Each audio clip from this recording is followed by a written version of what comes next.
ಎಲ್ಲ ಸುಳ್ಳು ಹೇಳ್ತಾ ಇದ್ದಾರೆ. ಇಲ್ಲಿ ಅಂತ ಯಾವ ಭಯವೂ ಇಲ್ಲದಂತ ಊರು ಈ ಧರ್ಮಸ್ಥಳ.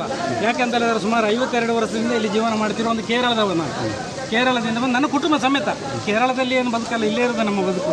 ಅಂತ ಸಾವಿರ ಲಕ್ಷಗಟ್ಟಲೆ ಜನ ಜೀವನ ಮಾಡುವಂಥ ಈ ಊರಿನಲ್ಲಿ ಆ ತಿರುಪೋಕಿ ನಿನ್ನೆ ಇರೋ 4 ಜನ ಯಾರೋ ಬರುವಾಗ ದಾರಿಯಲ್ಲಿ ನಮಗೆ ಪ್ರಾಣ ಭಯ ಇದೆ, ಅದು ಇದೆ ಇದಿದೆ ಅಂತ ಹೇಳಿದ ಅಂಥದ್ದು ಯಾವ ಭಯವೂ ಇಲ್ಲಿ ಇರಲಿಲ್ಲ, ಯಾರಿಗೂ ಆಗಲಿಲ್ಲ. ಯಾಕೆಂದರೆ ಲಕ್ಷಾಂತರ ಜನ ಪಾದಯಾತ್ರೆಯಲ್ಲಿ ಬರುವ ಸ್ಥಳ ಇದು.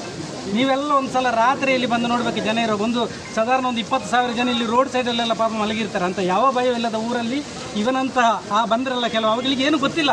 ಯಾಕಂದರೆ ಅವರಿಗೆ ತಿರುಪೋಕಿಗಳೇ, ಅವರು ನಿಜವಾಗಿ ತಿರುಪೋಕಿಗಳು. ಯಾರೋ ಹೇಳಿದ ಮಾತುಗಳನ್ನು ಕೇಳುವುದು, ಯಾವುದಕ್ಕೋ ಕಿವಿ ಕೊಡುವುದು, ಆ ಪೂಜೆಯರಂತಹ ಮಹಾ ವ್ಯಕ್ತಿಯ ಹೆಸರನ್ನು ಹಾಳು ಮಾಡುವುದು, ಅದು ಎಂಥ ನಕಲಿ ದೇವಮಾನವಂತೆ. ಆ ಕಳ್ಳರಿಗೆ ಏನು ಗೊತ್ತು ಯಾವ ಮಾನವ ಅಂತೇಳಿ. ಅಂಥ ದೇವತಾ ಮಾನವನಿಗೆ ಅವರು ಹಾಗೆ ಹೇಳ್ತಾರಲ್ಲ, ಅದು ಸರಿಯಲ್ಲ. ಅದು ಇದಕ್ಕೆ ಬೇಕಾದ ಇದೇ ಅಲ್ಲ. ಅವರೆಲ್ಲ ಬರುವುದು ನಮಗೆ ಆ ಭಯ ಈ ಭಯ, ಇಲ್ಲಿ ಯಾವ ಭಯವೂ ಇಲ್ಲ. ಅವ್ರು ಆಕೆ ಹೇಳಿದ್ದಕ್ಕೆ ಅವರು ಕ್ಷಮೆ ಹೇಳಬೇಕು. ಅವರು ಇಲ್ಲಿ ನಮಗೆ ಭಯ ಆಗ್ತದೆ ಅಂತೇಳಿ ಅವನು ಇಲ್ಲಿಗೆ ಬಂದಲ್ಲ ಕೆಟ್ಟದ, ಎಲ್ಲೂ ಸಾಯದೆ ಬಂದಿದ್ದಾರಲ್ಲ ಅವರು. ಎಲ್ಲೂ ಸಾಯಲಿಲ್ಲಲ್ಲ ಅವರಿಗೆ, ಅಲ್ಲ ಏನು ಸನಿಯೂ ಇರಲಿಲ್ಲಲ್ಲ ಅವರಿಗೆ. ಅವರು ಕ್ಷಮೆಗೆಲ್ಲಿ ನಾವು ಅದು ಬರುವಾಗ ಹೇಳಿದ್ದು ತಪ್ಪಾಯ್ತು ಅಂತೇಳಿ ಆ ಕಳ್ಳನ ಮಕ್ಕಳು ಕ್ಷಮೆಗೆಲ್ಲಿ. ಅವರು ಅಲ್ಲಿಂದ ಹೊರಡುವಾಗ ನಾವೇನು ಶಾಂತಿಯುತ ಪ್ರತಿಭಟನೆ ಅಂತ ಈಗ ಇಲ್ಲಿ ಹೇಳ್ತಾ ಇದ್ದಾರಲ್ಲ, ಹಾಗಲ್ಲ. ಅದು ಶಾಂತಿಯುತ ಪ್ರತಿಭಟನೆ ಮಾಡುವವನು ಬೇಕಾದ್ರೆ ಏನ್ ಮಾಡ್ತಾನೆ, ನಾವು ಶಾಂತಿಯುತವಾಗಿ ಒಂದು ನ್ಯಾಯಕ್ಕೋಸ್ಕರ ನಾವು ಪ್ರತಿಭಟನೆ ಮಾಡ್ತೇವೆ ಅಂತೇಳಿ ಅವನು ಬರ್ತಾನೆ ಅಲ್ವಾ.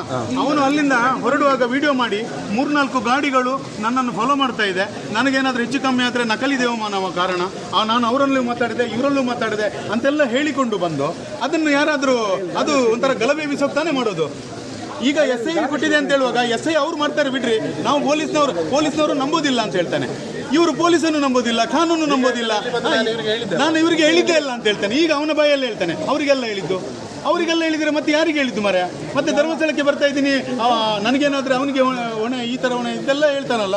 ಯಾಕೆ ಅಂತ ಹೇಳಿದ್ರೆ ಇದನ್ನೊಂದು ವ್ಯವಸ್ಥಿತವಾಗಿ ಇಲ್ಲಿ ಏನಾದರೂ ಒಂದು ಗಲಭೆ ಎಬ್ಬಿಸಬೇಕು ಅಂತೇಳಿ ಇವರು ಪ್ರಾಮಾಣಿಕ ಉದ್ದೇಶ. ಭಕ್ತನಾಗಿ 1000 ಜನ ಬಂದರೂ ಇವರನ್ನ ನಾವೇ ಕರ್ಕೊಂಡು ಹೋಗ್ತೇವೆ ಇವರು ಈ ಥರ ಎಲ್ಲ